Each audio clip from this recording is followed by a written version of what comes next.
हनुमान जी का पूर्वोक्त वचन सुनकर पूर्ण चंद्रमा के समान मनोहर मुख वाली सीता ने उनसे धर्म और अर्थ से युक्त बात कही।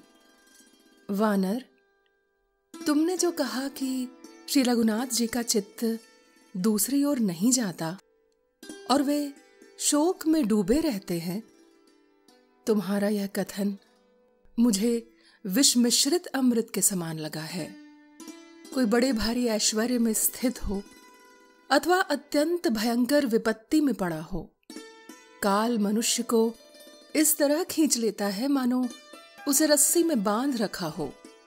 वानर शिरोमणे, दैव के विधान को रोकना प्राणियों के वश की बात नहीं है।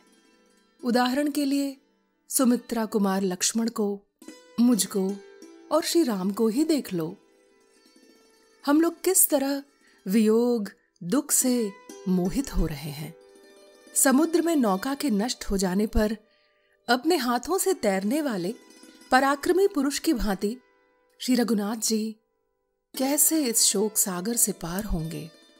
राक्षसों का वध, रावण का संहार और लंकापुरी का विध्वंस करके मेरे पतिदेव मुझे कब देखेंगे? तुम उनसे जाकर कहना वे शीघ्रता करें। ये वर्ष जब तक पूरा नहीं हो जाता तभी तक मेरा जीवन शेष है। वानर, ये 10वां महीना चल रहा है। अब वर्ष पूरा होने में 2 ही मास शेष हैं। निर्दयी रावण ने मेरे जीवन के लिए जो अवधि निश्चित की है उसमें इतना ही समय बाकी रह गया है। रावण के भाई विभीषण ने मुझे लौटा देने के लिए उससे यंत्रपूर्वक बड़ी अनुविनय की थी, किंतु वह उनकी बात नहीं मानता है।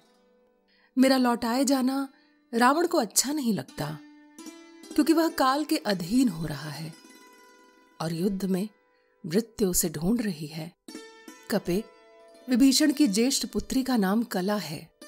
उसकी माता ने स्वयं उसे मेरे पास भेजा था। उसी ने ये सारी बातें मुझसे कही हैं। अविंद नाम का एक श्रेष्ठ राक्षस है जो बड़ा ही बुद्धिमान, विद्वान, धीर, सुशील, वृद्ध तथा रावण का सम्मान पात्र है। उसने भी रावण को यह बताकर कि श्री राम के हाथ से राक्षसों के विनाश का अवसर आ पहुंचा है, मुझे लौटा देने के लिए प्रेरित किया था। किंतु वह दुष्टात्मा उसके हितकारी वचनों को भी नहीं सुनता है। कपिश्रेष्ठ, मुझे तो यह आशा हो रही है कि मेरे पतिदेव मुझे शीघ्र ही आ मिलेंगे, क्योंकि मेरी अंतरात्मा शुद्ध है और श्री रघुनाथ जी में बहुत से गुण हैं।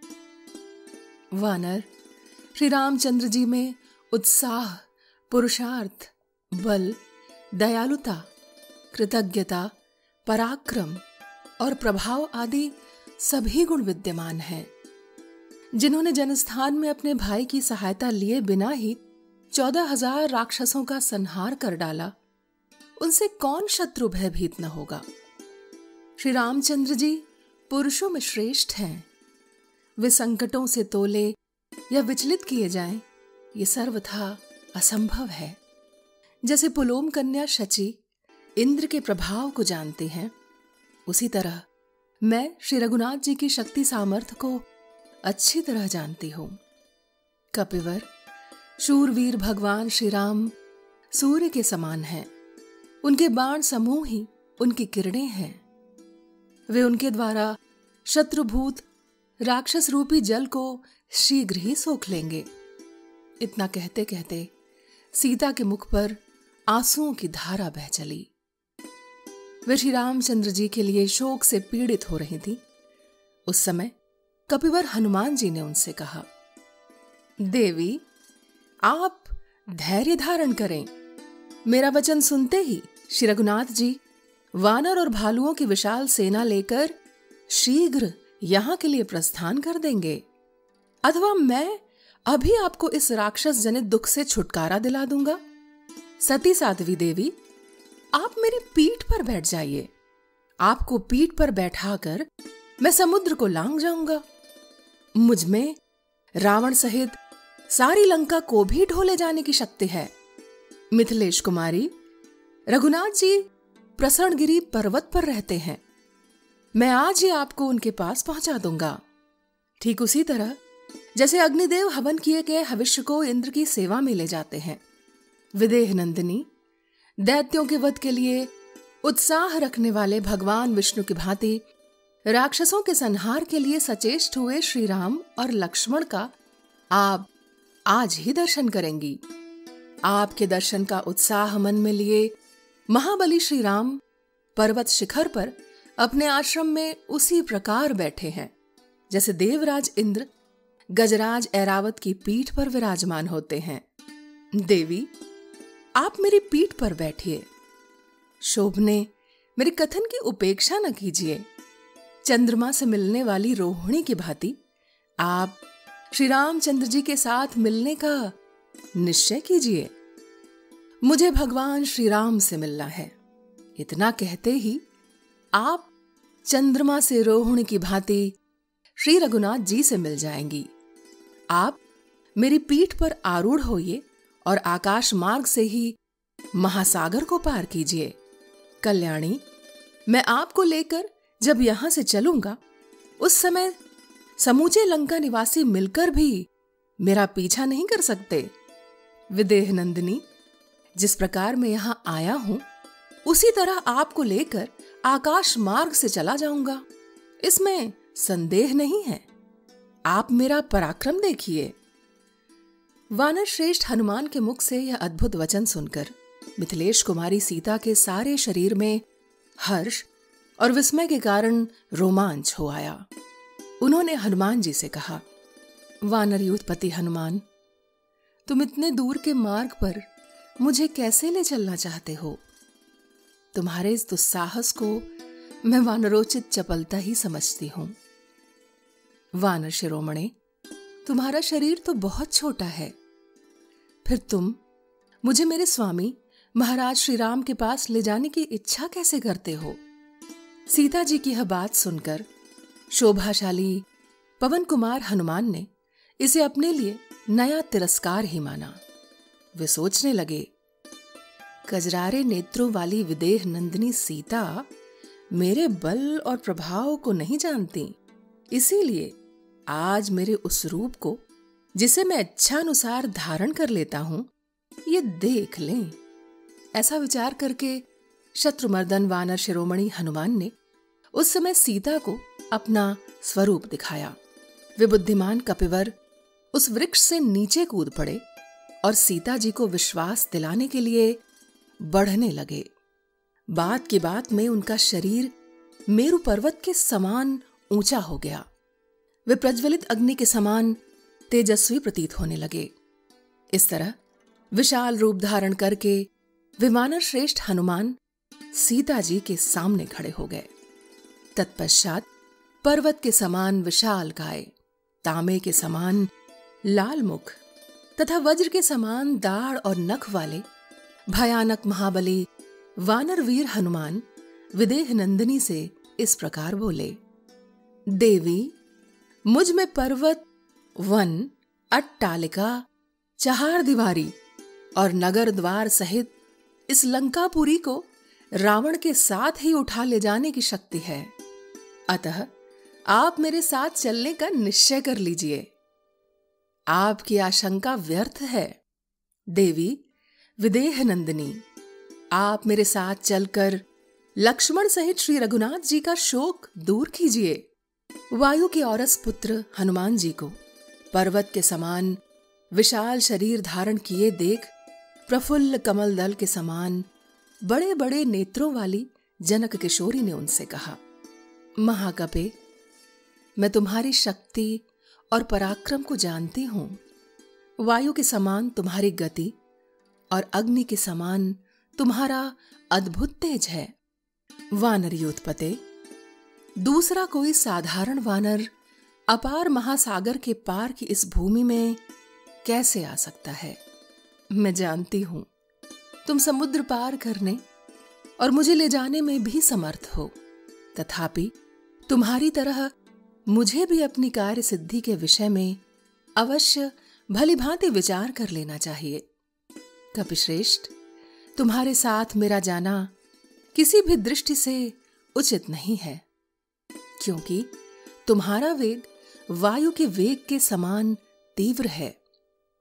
जाते समय यह वेग मुझे मूर्छित कर सकता है। मैं समुद्र के ऊपर ऊपर आकाश में पहुंच जाने पर अधिक वेग से चलते हुए तुम्हारे पृष्ठभाग से नीचे गिर सकती हूं। इस तरह समुद्र में जो तिमी नामक बड़े बड़े मत्स्यों, नाकों और मछलियों से भरा हुआ है, गिरकर विवश हो मैं शीघ्र ही जल जंतुओं का उत्तम आहार बन जाऊंगी। इसलिए शत्रुनाशन वीर, मैं तुम्हारे साथ नहीं चल सकूंगी। एक स्त्री के साथ लेकर जब तुम जाने लगोगे, उस समय राक्षसों को तुम पर संदेह होगा, इसमें कोई संशय नहीं है। मुझे हर कर ले जाई जाती देख दुरात्मा रावण की आज्ञा से भयंकर पराक्रमी राक्षस तुम्हारा पीछा करेंगे। वीर, उस समय मुझ जैसी रक्षणीय अबला के साथ होने के कारण तुम हाथों में शूल और मुदगर धारण करने वाले उन शौर्यशाली राक्षसों से घिरकर प्राण संशय की अवस्था में पहुंच जाओगे। आकाश में अस्त्र शस्त्रधारी बहुत से रावण तुम पर आक्रमण करेंगे और तुम्हारे हाथ में कोई भी अस्त्र न होगा। उस दशा में तुम उन सब के साथ युद्ध और मेरी रक्षा दोनों कार्य कैसे कर सकोगे? कपिश्रेष्ठ, उन क्रूर कर्मा राक्षसों के साथ जब तुम युद्ध करने लगोगे, उस समय मैं भय से पीड़ित होकर तुम्हारी पीठ से अवश्य ही गिर जाऊंगी। कपिश्रेष्ठ, यदि कहीं वे महान बलवान भयानक राक्षस किसी तरह तुम्हें युद्ध में जीत लें अथवा युद्ध करते समय मेरी रक्षा की ओर तुम्हारा ध्यान न रहने से यदि मैं गिर गई, तो वे पापी राक्षस मुझ गिरी हुई अबला को फिर पकड़ ले जाएंगे। अथवा यह भी संभव है कि वे निशाचर मुझे तुम्हारे हाथ से छीन कर ले जाएं या मेरा वध ही कर डालें, क्योंकि युद्ध में विजय और पराजय को अनिश्चित ही देखा जाता है।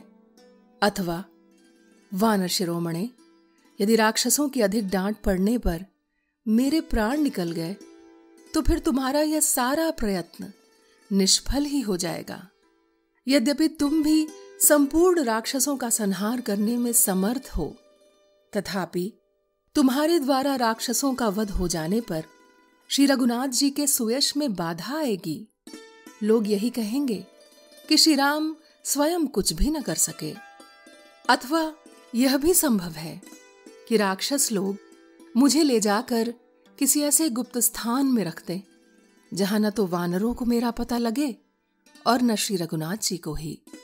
यदि ऐसा हुआ तो मेरे लिए किया गया तुम्हारा यह सारा उद्योग व्यर्थ हो जाएगा। यदि तुम्हारे साथ श्री रामचंद्र जी यहां पधारें तो उनके आने से बहुत बड़ा लाभ होगा। महाबाहो, अमित पराक्रमी श्री रघुनाथ जी का, उनके भाइयों का, तुम्हारा तथा वानरराज सुग्रीव के कुल का जीवन मुझ पर ही निर्भर है। शोक और संताप से पीड़ित हुए वे दोनों भाई जब मेरी प्राप्ति की ओर से निराश हो जाएंगे, तब संपूर्ण रीछों और वानरों के साथ अपने प्राणों का परित्याग कर देंगे। वानर श्रेष्ठ, तुम्हारे साथ न चलने का एक प्रधान कारण और भी है। पति भक्ति की ओर दृष्टि रखकर मैं भगवान श्री राम के सिवा दूसरे किसी पुरुष के शरीर का स्वेच्छा से स्पर्श नहीं करना चाहती। रावण के शरीर से जो मेरा स्पर्श हो गया है, वह तो उसके बलात् हुआ है। उस समय मैं असमर्थ, अनाथ और बेबस थी। क्या करती? यदि श्री रघुनाथ जी यहाँ राक्षसों सहित दशमुख रावण का वध करके मुझे यहां से ले चलें, तो वह उनके योग्य कार्य होगा। मैंने युद्ध में शत्रुओं का मर्दन करने वाले महात्मा श्री राम के पराक्रम अनेक बार देखे और सुने हैं। देवता, गंधर्व, नाग और राक्षस सब मिलकर भी संग्राम में उनकी समानता नहीं कर सकते। युद्ध स्थल में विचित्र धनुष धारण करने वाले इंद्रतुल्य पराक्रमी महाबली श्री रघुनाथ जी लक्ष्मण के साथ रह वायु का सहारा पाकर प्रज्वलित हुए अग्नि की भांति उद्दीप्त हो उठते हैं। उस समय उन्हें देखकर उनका वेग कौन सह सकता है। वानर शिरोमणे सम्रांगण में अपने बाण रूपी तेज से प्रलयकालीन सूर्य के समान प्रकाशित होने वाले और मतवाले दिग्गज की भांति खड़े हुए रणमर्दन श्री राम और लक्ष्मण का सामना कौन कर सकता है। इसलिए कपिश्रेष्ठ, वानर वीर, तुम प्रयत्न करके यूथपति सुग्रीव और लक्ष्मण सहित मेरे प्रियतम श्री रामचंद्र जी को शीघ्र यहां बुला ले आओ। मैं श्री राम के लिए चिरकाल से शोकाकुल हो रही हूं। तुम उनके शुभागमन से मुझे हर्ष प्रदान करो। इस प्रकार श्री वाल्मीकि निर्मित आर्ष रामायण आदि काव्य के सुंदरकांड में 37वां सर्ग पूर्ण हुआ।